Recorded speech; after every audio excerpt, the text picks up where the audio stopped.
Алкохол да се продава и по 21 часот, да нема забрана кога граѓаните ќе можат да купат алкохолни пијалаци.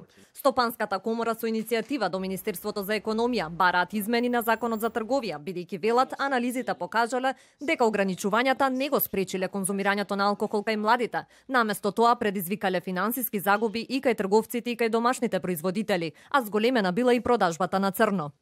Се нанесува директна штета врз конзументите затоа што нема контрола на квалитетот на алкохолните пијалоци, врз државата заради загубата поради неплатени даноци и акцизи, но исто така и врз домашната индустрија за пијалаци и легалните трговци кои што мора да плаќаат огромни давачки во однос на добивањето и продолжувањето на лиценците за продажба на алкохол, а се соочени при тоа со намалување на нивниот промет.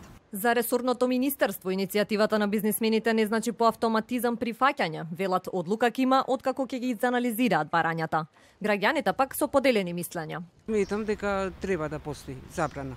И тоа апсолутно. Би требало да се направат одредени измени затоа што целата на тој закон кој што беше донесен да се спречи продажба на алкохол, сепак мислам дека не е ни постигната. Алкохолот е некупат врзан и за пријателството и за бизнисот, за се, зависи на кого. На деца до 18 години да не се дава, а другите имат свест, нека пијат. Па не гледам зашто некој би забранил некому да користи нешто што е легално. Ја мислим да е доброто, не мора да се прекине. Споредено со европските земји, каде годишно се пие 10 литри алкохол по глава на жител, статистиките покажуваат дека македонците конзумираат речиси двојно помалку. Околу 50% од вкупната потрошувачка на алкохол отпаѓа на пиво. Просечен македонец пие по 30 литри пиво годишно, што и не е толку многу во споредба со Србија, Германија и останатите европски земји, каде се пие и по 75 литри.